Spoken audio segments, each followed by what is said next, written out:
Uh, RPG a Day 2017, day 21. Let's see what today's question is. Which RPG does the most with the least words? Uh, this is one of those questions again where I feel like I don't have a good answer. And like I said in my last video, I had to resort to last year's questions I didn't take part in to kind of fill in a lot of questions that I didn't have good answers to because which game does the most with the least words? You know, most of my gaming books, if I look back on my bookshelf, are pretty much the same thickness with just tiny bit of variety, and even with those there's usually something like maybe a variety of the amount of pages that dedicated to simply pictures and stuff like that. So it felt like unless you have good examples of something where the games are particularly small or something. I remember once like browsing through a game that was about the size of a pamphlet that was like a self-published thing where the players played zombies, and it was like when you progress to like the second level you can learn a skill like opening a door from through with its handle and stuff. But I never played that. It's just I have that memory, browsing through RPGs, self-published RPGs, but I don't have anything really to really talk and dive into with that. So, from last year's questions, I decided on the fifth question of last year, which is what story does your group tell about your character? And this was kind of a throwback thing for me because in a lot of long campaigns these days, I tend to be the game master. A long time ago, it was very much this sort of turn taking. Like there were a lot of people around who really wanted to be the game master, so people would take turns. Like somebody runs a one campaign, and after that, somebody else runs a one campaign. But lately I've had a very strong want where when one of my campaigns is nearing its end, I'm already planning what I want to run next. Even though I love being a player as well, sometimes creative juices kind of flow that way where I want to create a setting, where I want to create NPCs and craft stories and all that stuff. So it's a particular kind of creative outlet, in that way when you're a game master. So this this story that this question that answers this question actually goes back again to the days when I was around 17, like I've kind of referenced in some of my videos. This was with my old group, a group I haven't played with in years, in like something like maybe something like 7 years or something like that. This was an old group where we used to play in back in our art school days and such, and this was also the time when, just like I've mentioned in earlier videos, where there was lots of room for growth. And this story that the other players tell was something where they kind of kept busting my balls about it, kept reminding me of stupid shit I did, which really helped. It really helped because a lot of times when people kind of grow out of stupid habits, when they see others do those stupid things that they used to do, or when they catch themselves almost doing that stupid thing they used to, they usually react stronger to it than they would if it wasn't something they had kind of fallen to at some point or another back in the early days of their life and such. And one of those things was player versus player stuff, and it was reaction seeking, and it was kind of self absorption when it comes to role playing. I kind of fell to all these with one single character that I tried out, which was a character in a fantasy setting, a vampire character who was named. He was named Yadir. Yeah, he was named Yadir. He was a straight up 50-50 mix in appearance of Raziel from Legacy of Kain and Vincent from Final Fantasy VII. Basically, imagine Raziel when he was still a regular vampire in Vincent's garb, the red bandana and the cloak thing with the stuff. and he had this big two-handed sword and stuff. And the whole thing with him was basically that I was experimenting with impulsive stuff and a lot of like this first time playing like an evil character. It was pretty much the worst possible example that people get in their head about somebody playing a chaotic neutral character, where somebody basically is completely impulsive and does whatever they want whenever they want and feel like they're justified in doing that just because they're, well, that's my character, I'm just playing according to my character, derp.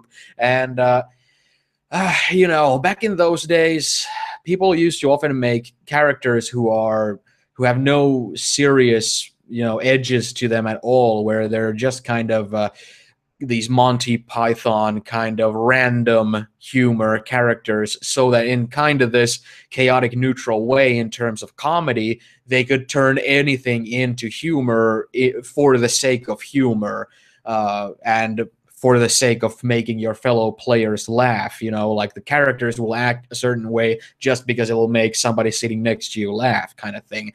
And it was the same sort of reaction seeking that I did with this vampire character in this fantasy setting. By the way, it was the same fantasy setting as that earlier mentioned thing about the forest with the elven village where we played ourselves. It was the same group, but after playing a couple of campaigns in that setting, after getting introduced to it by playing ourselves in it, we tried out different character ideas. I went through a dwarven character, I went through an undead kind of paladin character, and this time I was trying a vampire character, trying my hand in evil and impulsive stuff.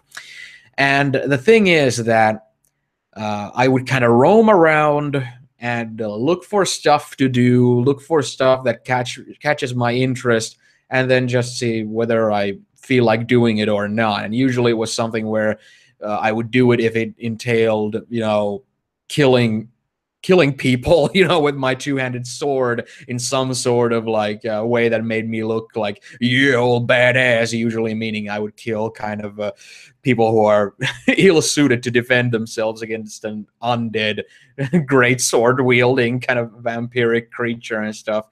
But the thing is, and the thing that made the other players tell stories about this character and how I used it, and what made me feel so so kind of embarrassed about playing it that way. The only thing I used to justify it was that I was 17.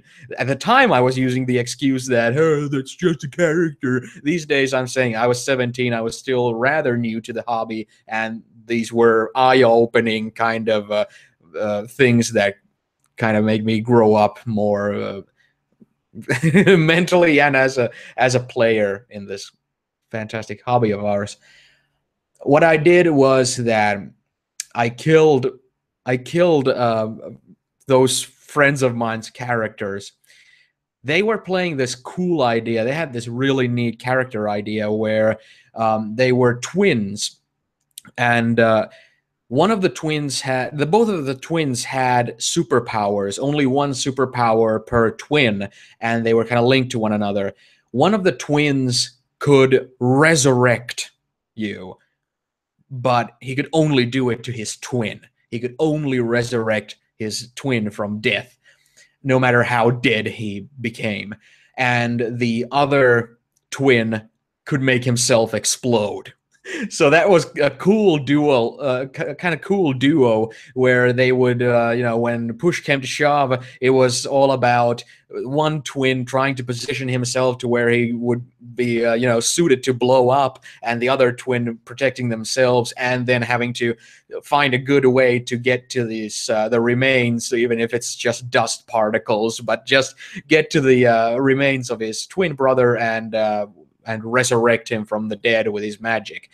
And when they ran into my character, I kind of just followed them along, just because kind of like player characters, so let's stick together. And at some point I got this stupid idea into my head that I wonder how they'll react if I do something kind of stupid, you know. And the stupid came in full force when a situation occurred where one of the twins needed to blow themselves up to save everybody else, and they blew themselves up. And as the other twin was about to go resurrect him, I just pulled my sword and just cleaved them in half.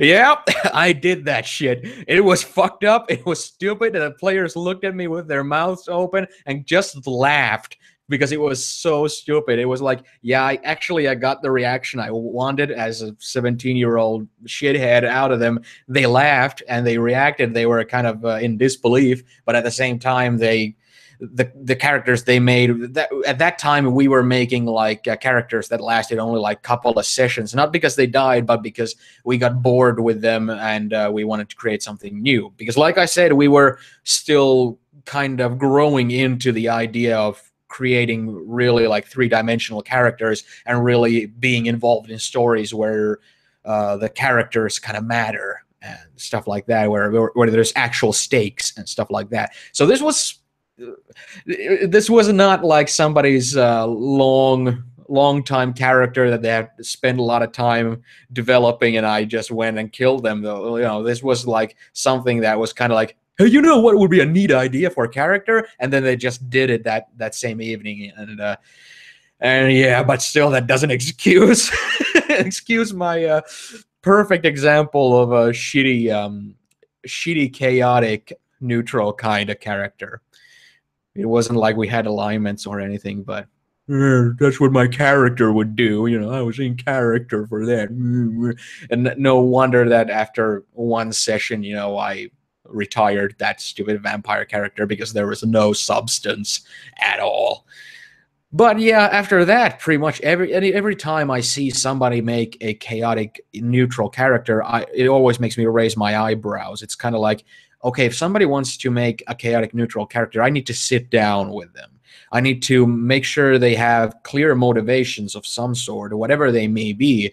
I need to be sure that there are ways to steer them into directions that the story is kind of going to. I need to know that they have motivations where I can steer them to have coherent and reasonable excuses and reasons, you know, to stick with the other players and all these sorts of things. And I need to make sure that you're not taking this alignment as an open license to just go murder hobo on just about on other players and such. You know, it often happens when somebody wants to play a character who's like a kleptomaniac or something like that. Oftentimes the combination is that somebody wants to play some sort of a thief who's a chaotic neutral, and then they're going to go steal the other player's stuff, and then they're going to plot against the other players. And usually it's because you're dealing with somebody who's inexperienced in role-playing, and they just want to get a reaction. They want to rile up, you know, the other players. And usually when there's a negative reaction, they get also kind of bored with their character because, oh, that's not the reaction I want. And, you know, it's kind of now everybody's kind of just looking at me and with this judgmental kind of look because I killed their character. You know, this shit happens, but I don't want it to happen in my games, so I always want to make sure.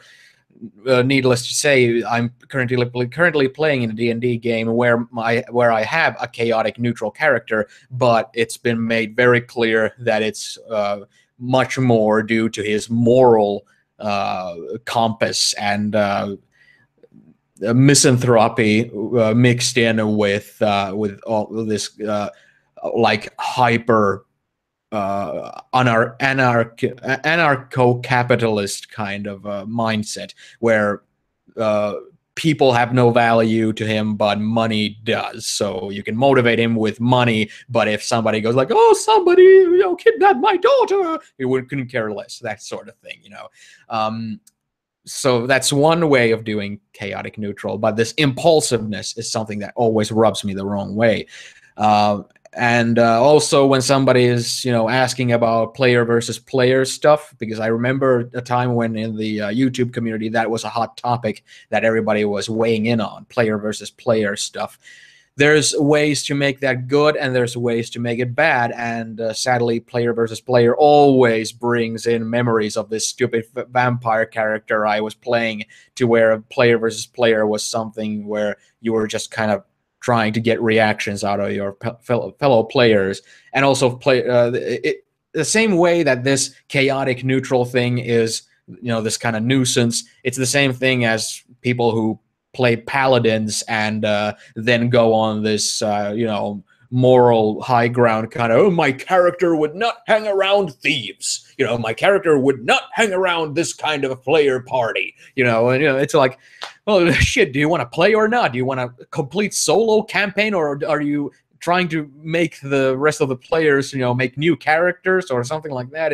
It's always like this kind of a I don't know. People just want reactions, or they feel like they derive some sort of pleasure out of throwing a wrench into the wheels, kind of thing.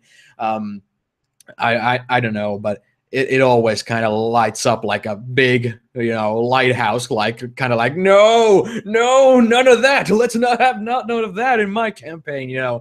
So I guess that's a good thing, because it motivates you to communicate more with your players than you might, because if somebody makes kind of basic adventure goody two shoes kind of a good moral compass, and I want to bring justice to the world kind of character, you might kind of look at that kind of superficially, where you're kind of like, okay, I see where he's coming from, so I'll no need to dive further. But when somebody makes a character idea that kind of sets off alarm bells, you really try to dig into, like, okay, I want to find, ways to make this character work. I want to find, angles to his persona and his motives to where it will work, and through that, you'll get a very detailed and clear picture of somebody's player character. So, that gives you perspective on how you should communicate with all players in depth.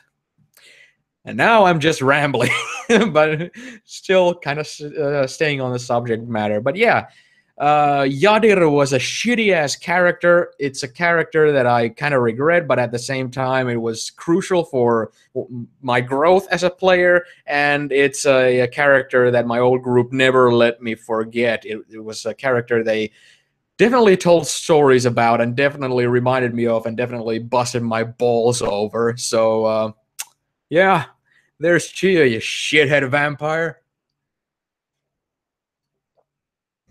Yeah, burn in hell.